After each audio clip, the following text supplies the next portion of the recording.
Entretien avec le maire du Tampon, c'est dans les Hauts que Christian Jacob a choisi de se rendre à la rencontre des planteurs. La signature de la nouvelle convention Cannes coïncide avec la campagne présidentielle, moment idéal pour attirer l'attention de l'ambassadeur de la candidate Valérie Pécresse. L'espoir de ces agriculteurs, c'est un soutien plus fort de l'État à l'agriculture pays. C'est sûr que c'est important parce que ces gens-là, au niveau à Paris, ils ont beaucoup de pouvoir et donc ils ont beaucoup d'influence. Et il faut que tous nos problèmes soient compris, mesurés pour pouvoir mettre en œuvre les bonnes réponses et bonnes solutions à nos besoins. La question agricole occupe une part importante de la visite de Christian Jacob à La Réunion. Ce vendredi, c'est chez un agriculteur de Saint-Pierre qu'a lieu son unique meeting. Samedi, il rencontrera aussi Tereos et une partie des acteurs de la canne, une filière pilier dans l'agriculture réunionnaise qu'il entend bien défendre dans le futur programme.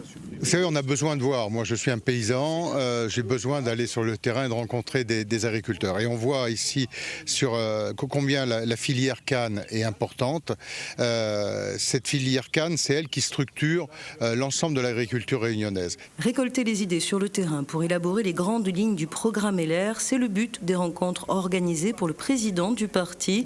Il compte également élargir le soutien de sa candidate au-delà du camp des Républicains. C'est lui qui a créé les conditions du rassemblement pour que Valérie Pécresse soit à ce niveau dans les sondages. Et donc aujourd'hui, les maires, le président du conseil départemental, les maires de certaines grandes communes souhaitent évidemment le rencontrer parce qu'il y a des élections législatives qui arrivent, des élections présidentielles. Tout le monde va se positionner sur ces élections et on a envie aussi d'un changement. L'escale réunionnaise de Christian Jacob prend fin lundi. À l'invitation du conseil départemental, il assistera aux festivités du 20 décembre à Villèle.